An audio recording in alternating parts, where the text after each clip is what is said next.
Product 2 का जो नाम है वो है phase transfer catalyst. Short form समझेंगे, उसके नाम के अंदर जाने की कोशिश नहीं करेंगे।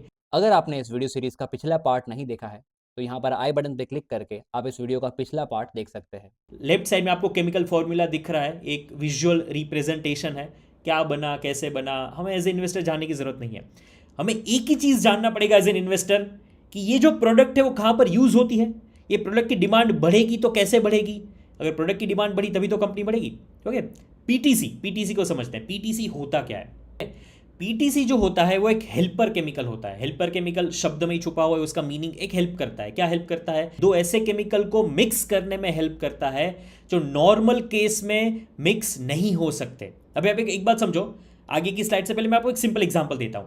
मान लो कि मुझे एक दवाई बनानी है, राइट? वो दवाई जो है वो लिक्विड दवाई है। ओके, मान लो सिरप, एक सिरप बनाना है मुझे, उसके अंदर जो रॉ मटेरियल लगते हैं, एक जो रॉ मटेरियल है वो रॉ मटेरियल का बेस जो है वो पानी के अंदर है, दूसरा रॉ मटेरियल है उसका मेन कंटेंट ऑयल बेस्ड है। तो हम सब लोग को पता है कि अगर ऑयल को पानी के अंदर डालते हैं तो मिक्स नहीं होता, वो पानी की सरफेस की सतह के ऊपर ऐसे ही पड़ा रहता है। ओके, और मुझे क्या चाहिए? मुझे जो सिरप बनानी है वो सिरप इक्वल होना चाहिए। सी होना चाहिए कि सिरप की बोतल खोलूं और नीचे पानी वाला कंटेंट है और ऊपर सिर्फ दवाई, ऐसा नहीं होना चाहिए, वो इक्वल मिक्स होना चाहिए। तो ये मिक्सिंग करने के लिए पीटीसी का यूज होता है। तो मेरी एग्जांपल से आपको समझ में आया होगा कि कहीं पर भी दवाई बन रही है कि जहां पर दो ऐसी चीज़ है, दो ऐसे रॉ मटेरियल है कि जो एक दूसरे के साथ सामान्य तरीके से मिक्स नहीं हो सकते, वहां पर पीटीसी यूज होगा।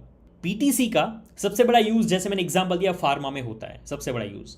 दूसरा सबसे बड़ा यूज होता है एग्रोकेमिकल में। फ्लेवर और फ्रेग्रेंस, फ्लेवर फ्रेग्रेंस का भी एक बहुत बड़ा सेक्टर है। सब प्रोडक्ट में कहीं ना कहीं फ्लेवर और फ्रेग्रेंस होते हैं। मतलब आप एक बात समझो कि पीटीसी कितना इंपॉर्टेंट चीज है कि पीटीसी नहीं होगा तो बहुत सारी चीज़ें बन ही नहीं पाएगी। फार्मा कंपनी की बहुत सारी दवाई नहीं बन पाएगी। एग्रोकेमिकल्स जो फर्टिलाइजर्स होते हैं, दवाई का छिड़काव हम करते हैं अपने खेतों में, वो नहीं बन पाएगा। फ्लेवर फ्रेग्रेंस तो हमारी डे टू डे लाइफ में एकदम घुला हुआ है, तो वो नहीं बन पाएंगे।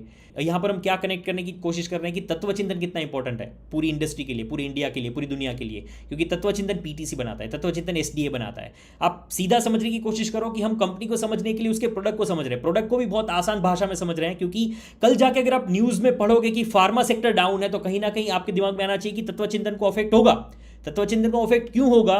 क्योंकि तत्वचिंतन जो पीटीसी बनाता है वो फार्मा में यूज होता है। अभी फार्मा में डिमांड नहीं है तो फार्मा कंपनीज तत्वचिंतन से पीटीसी मंगाएगी नहीं, पीटीसी के ऑर्डर्स बंद हो जाएंगे। पीटीसी के ऑर्डर्स अगर बंद हो गए तो तत्वचिंतन का रेवेन्यू ड्रॉप हो जाएगा। पूरे डॉट्स कनेक्ट करने में एग्रोकेमिकल के साथ ऐसा है, अगर पूरा एग्रो सेक्टर अगर डाउन है तो फर्टिलाइजर्स उतने कम यूज होंगे, फर्टिलाइजर्स कम यूज हुए तो पीटीसी की डिमांड ड्रॉप हो जाएगी, राइट? पर हमें यह समझना है कि कोई भी कंपनी एक आइडियल स्टेट में होनी चाहिए। कोई भी कंपनी के अंदर उनकी जो भी प्रोडक्ट्स हैं वो ऑलमोस्ट सिमिलर लेवल पर सेल होनी चाहिए। ऐसा नहीं कि एक प्रोडक्ट की बिकवाली बहुत कम हो रही है, ऐसा होगा तो पूरी कंपनी एक प्रोडक्ट के ऊपर डिपेंड हो जाएगी और ये बहुत बड़ा रिस्क फैक्टर है। क्योंकि अगर वो एक प्रोडक्ट को कुछ हो गया तो पूरा कंपनी हिल जाएगा। और वो आगे जाके देखेंगे तत्वचिंतन के केस में ऐसा ही कुछ था। ओके, तीसरे प्रोडक्ट पर चलते हैं। तीसरा प्रोडक्ट जो है वो है इलेक्ट्रोलाइट सॉल्ट्स। ये केमिकल से क्या होता है कि सुपर कैपेसिटर बनते हैं। सुपर कैपेसिटर, अभी सुपर कैपेसिटर क्या होता है? तो आप एक बात समझो, बैटरी होती है ना, जो बैटरी ईवी में या कहीं पर भी जो यूज करते हैं, उसके अंदर इलेक्ट्रिसिटी स्टोर होती है। तो इलेक्ट्रोलाइट सॉल्ट्स जो होते हैं उसका यूज होता है सुपर कैपेसिटर बैटरी बनाने में। सुपर कैपेसिटर एक तरीके का बैटरी जैसा ही होता है पर एक नॉर्मल बैटरी नहीं होती है, नॉर्मल बैटरी से थोड़ा अलग होता है। ओके, ये बहुत जल्दी चार्ज होता है, बैटरी चार्ज होने में टाइम लगता है, सुपर कैपेसिटर फटाफट से चार्ज हो जाता है और वो फटाफट से पावर दे देता है। ठीक है, इसकी यूज़ क्या है? मेन यूज़ इसका ईवी में है। ईवी में जब आप लीवर देते हो और व्हीकल आगे जाता है तो वहाँ पर हमें एक फटाक से एक एनर्जी का एक सोर्स चाहिए, फटाक से हमें एनर्जी चाहिए, बर्स्ट चाहिए हमें एक, तभी तो एक्सेलरेशन होगा, तभी तो व्हीकल आगे बढ़ेगा। तो बैटरी यूज करते हैं तो बैटरी उतना फटाफट से, हम जब लीवर देते हैं ना, जो पिकअप होता है, पिकअप हम कोई भी व्हीकल को कैसे जज करते हैं? पिकअप के ऊपर से जज करते हैं, राइट? तो जो पिकअप होता है, जो एक्सेलरेशन होता है, वो फास्ट करने के लिए सुपर कैपेसिटर का यूज होता है। तो सुपर कैपेसिटर बहुत ज्यादा बिकेंगे अगर ईवी का सेल्स बढ़ा, राइट? और ईवी का सेल्स बढ़ेगा तो उसके अंदर उसको एक्सेलरेशन देने के लिए, लीवर में वो फास्ट तरीके से मूव देने के लिए, पिकअप देने के लिए सुपर कैपेसिटर का यूज होगा। ओके, सुपर कैपेसिटर बनाने के लिए इलेक्ट्रोलाइट सॉल्ट यूज होते हैं। और इलेक्ट्रोलाइट सॉल्ट कौन बनाता है? अपना तत्वचिंतन बनाता है। इलेक्ट्रोलाइट सॉल्ट से और भी चीज़ें क्या होती है, सुपर कैपेसिटर मतलब एक तरीके की बैटरी। मैं जब भी सुपर कैपेसिटर बोलूँ तो आपके दिमाग में एक बैटरी आनी चाहिए। उसके मेन बेनिफिट है कि वो फास्ट चार्ज करता है, लो टेम्परेचर में भी एक स्टेबल परफॉर्मेंस देते हैं, साइकिल एकदम लंबा रखते हैं बैटरी का, डिस्चार्ज बहुत जल्दी नहीं होता है। इसलिए इसका यूज़ कहाँ पर होता है, ईवी में होता है, सोलर एनर्जी स्टोरेज में होता है। ये बहुत एक नया चीज़ है जो इंडिया में बहुत तेज़ी से ग्रो हो रहा है, बैटरी एनर्जी स्टोरेज सिस्टम।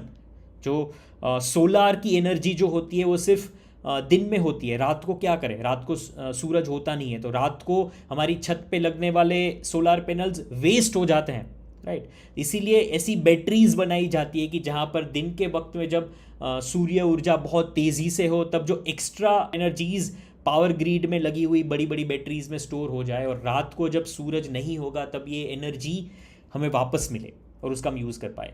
तो यहाँ पर सुपर कैपेसिटर बैटरीज का यूज़ होता है। देखो, सबसे पहले अपने आप को प्रोडक्ट 1 पर लेके चलो। एसडीए में हमने समझा था कि ऑटो सेक्टर ग्रो होगा, एसडीए ग्रो होगा, ज़्यादा क्रूड ऑयल ज़मीन से निकाला जाएगा, एसडीए ग्रो होगा। पीटीसी में हमने समझा था कि पीटीसी फार्मा एग्रोकेमिकल के ऊपर ज़्यादा डिपेंडेंट है, ज़्यादा दवाइयाँ बनेगी, ज़्यादा पीटीसी सेल होगा। तीसरे प्रोडक्ट था इलेक्ट्रोलाइट सॉल्ट। इलेक्ट्रोलाइट सॉल्ट किसके ऊपर डिपेंडेंट है, इलेक्ट्रिक व्हीकल्स, ईवी और सोलार। तो ईवी और सोलार भी फ्यूचर है और धीरे धीरे ग्रो हो रहे हैं। ओके, आई होप यहाँ तक आपको क्लियर होगा। अब चलते हैं प्रोडक्ट नंबर 4 पे। प्रोडक्ट नंबर 4 है PSC, pharma and agro intermediates. ये पूरा जो प्रोसेस होता है ना दवाई बनाने का या तो फर्टिलाइजर्स बनाने का, उसमें स्टेप्स होते हैं, राइट। तो जो 4th प्रोडक्ट है तत्वचिंतन का, फार्मा एंड एग्रो इंटरमीडिएट्स, एक स्पेशल केमिकल होते हैं, ये फाइनल प्रोडक्ट नहीं होते हैं, मतलब दूसरे प्रोडक्ट बनाने के एक इंटरमीडिएट के तौर पे काम आते हैं, एक रॉ मटेरियल के तौर पे काम आता है। केमिकल्स बनाने के लिए पीएससी यूज़ होता है, बैटरी बनाने वक्त पीएससी यूज़ होता है। तो ये सब ओवरऑल 4 प्रोडक्ट है। ओके, अभी हमने ये तो समझ लिया कंपनी के जो प्रोडक्ट्स हैं वो कैसे हैं, पर अभी ये समझना पड़ेगा कि आप एक बात समझो कि कंपनी तो हो सकता है कि 50 चीजें बनाती हो, पर कंपनी किसके ऊपर डिपेंडेंट है वो जानना बहुत जरूरी है। कंपनी का अगर 450 करोड़ रेवेन्यू आया तो 50 चीजों से इक्वली आएगा, ऐसा तो होता नहीं है।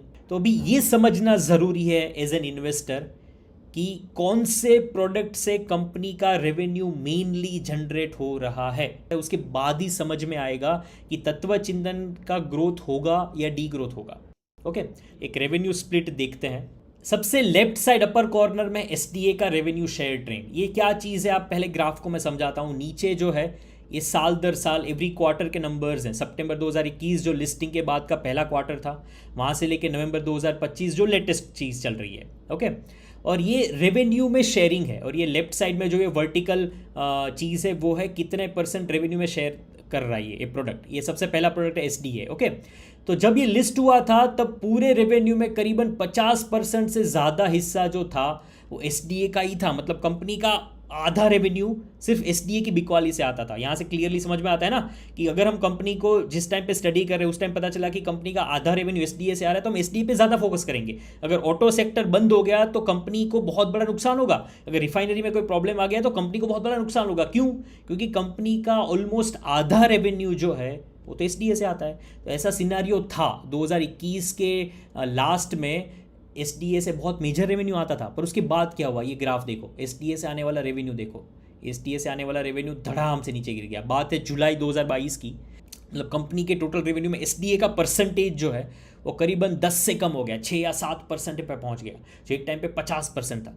और इसी वजह से 2022 में जो फॉल आया, जो 2800 रुपये से 600 रुपये पे जो पहुंचा दिया कंपनी के चार्ट को, उसका मेन विलन ये है। मेन विलन कौन है? एसडीए मेन विलन है, क्योंकि एसडीए की सेल्स गिर गई थी। उसके बाद देखते हैं पीटीसी। पीटीसी का रेवेन्यू ट्रेंड कैसे रहा 2021 में, जब एसडीए से आने वाला रेवेन्यू करीबन 50% था कंपनी का, तब पीटीसी का बहुत कम था।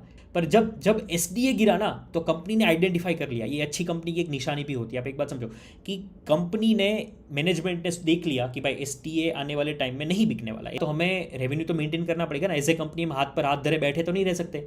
तो कौन सी चीज़ें जो हमें बचा सकती है, तो वहाँ पर नाम आया पीटीसी का, वहाँ पर नाम आया पीएससी का, वहाँ पर नाम आया इलेक्ट्रोलाइट सॉल्ट का। क्योंकि आप ये देखो कि जब एसडीए में इतना बड़ा फॉल आया ना, तब पीटीसी का देखो रेवेन्यू शेयरिंग बढ़ गया। पीटीसी एक टाइम पे टोटल रेवेन्यू में करीबन 10% से भी कम शेयरिंग करता था। ये फॉल के दौरान, एसडीए के फॉल के दौरान 45% तक पहुंच गया। सेम पीएससी उस टाइम 40% से भी ज़्यादा पहुंच गया। इलेक्ट्रोलाइट सॉल्ट उस टाइम 8% तक पहुंच गया, जो करीबन 1% था एक टाइम पे। ओके तो ये चीज़ क्या हुई, इसको एनालाइज करो, ये चीज़ क्या हुई, एसडीए किसके ऊपर डिपेंडेंट है, ऑटो सेक्टर, पेट्रोलियम रिफाइनरी। तो यहाँ पर जब गिरावट आई, ऑटो सेक्टर में स्लो डाउन आ गया चिप शॉर्टेज की वजह से, चाइना के प्लांट शट डाउन हो जाने की वजह से, तब किसने संभाल लिया, फार्मा कंपनी। पीटीसी का ज़्यादातर रेवेन्यू फार्मा और एग्रोकेमिकल से आता है, पीएससी का ज़्यादातर रेवेन्यू फार्मा कंपनी से आता है, तब फार्मा सेक्टर ने इसको संभाल लिया। इलेक्ट्रोलाइट सॉल्ट का ज़्यादातर रेवेन्यू ईवी से आता है, इसी दौरान ईवी का सेल्स भी बढ़ा था। तो ये एक बैलेंस्ड कंपनी की निशानी है। जब हमने सवाल उठाए थे ना थोड़ी देर पहले कि क्या कंपनी ने 2018 से 22 में जो भी करके दिखाया था वो क्या फेक था, क्या कंपनी ने कुछ एक रॉन्ग पिक्चर दिखाया था जो 2022 के बाद एकदम कोलैप्स हो गया, तो ये बात ऐसा नहीं है। कंपनी के पास स्ट्रेंथ है, कंपनी के पास ऐसे प्रोडक्ट है, जब एक प्रोडक्ट के ऊपर जब खतरा मंडराएगा तब दूसरी प्रोडक्ट उसको हेल्प करने के लिए पहुंच जाएगी। इतना सडन ड्रॉप क्यों आया, सडन ड्रॉप के रीजंस हम समझने की कोशिश कर रहे थे। एसडीए की जो डिमांड होती है ना, इनफैक्ट कोई भी केमिकल की जो डिमांड होती है वो साइक्लिकल डिमांड होती है। कोई भी केमिकल ऐसे रॉकेट की तरह धीरे धीरे ऊपर, मतलब कंटिन्यूस ऊपर जाता नहीं है, उसकी डिमांड साइक्लिकल होती है। कभी अचानक से बहुत ऊपर डिमांड चली गई तो कभी अचानक से डिमांड ड्रॉप हो जाएगी, तो इसकी वजह से भी ये फॉल आया था। 2022 तक एसडीए जो था वो कंपनी का हीरो था, जैसे मैंने बताया करीबन रेवेन्यू शेयर में 62% शेयर था। ओके एसडीए की जो इतनी ज़्यादा बिकवाली हो रही है वो लॉन्ग टर्म में स्टेबल नहीं है। आइडियल स्टेबल होना चाहिए 50 to 55% के अंदर। तो यहाँ पर भी एक वार्निंग साइन थी कि ये स्टॉक में गिरावट आ सकती है, क्योंकि ये जो स्टॉक में बहुत हाइप आ गया था ना उस टाइम, प्राइजेज में भी, बिजनेस वाइज भी, तो यहाँ पर पता था कि कहीं ना कहीं एक फॉल आएगा। ओके ये चीज़ मैनेजमेंट ने उस टाइम बोली थी। तो यहाँ पर मैं क्या पता चलता है कि मैनेजमेंट एक प्रॉपर मैनेजमेंट है, ऐसा नहीं है कि वो इन्वेस्टर को अंधेरे में रखता है।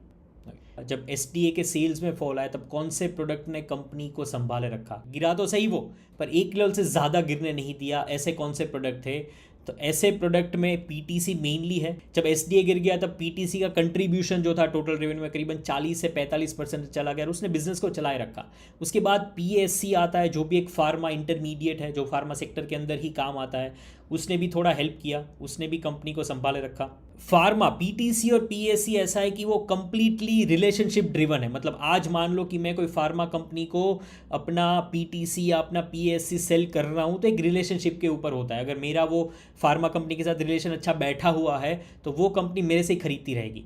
तो यहाँ पर जब पीटीसी पीएससी में बिकवाली बढ़ी, उसने जब अपना सेल्स मेंटेन करा, तो उससे ये दिखाता है कि तत्वचिंतन अपने फार्मा क्लाइंट्स के साथ रिलेशनशिप बिल्ड करने में कामयाब रहा।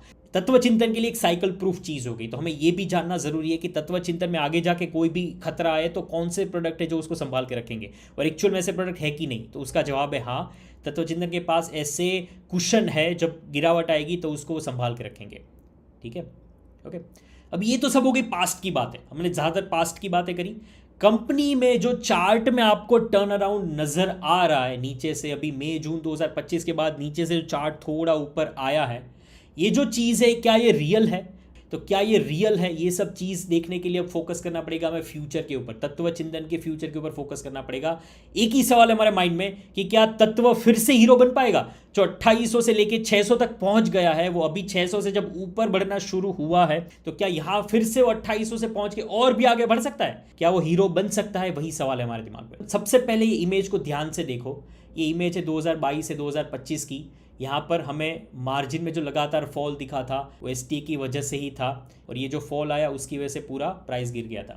पूरा वीडियो देखने के लिए यहाँ पर क्लिक करें, हमारा अगला वीडियो देखने के लिए यहाँ पर क्लिक करें, पिछला वीडियो देखने के लिए यहाँ पर क्लिक करें। और अगर आपको हमारा ये चैनल और हमारे एफर्ट्स पसंद आ रहे हैं तो हमारे चैनल को सब्सक्राइब जरूर करें।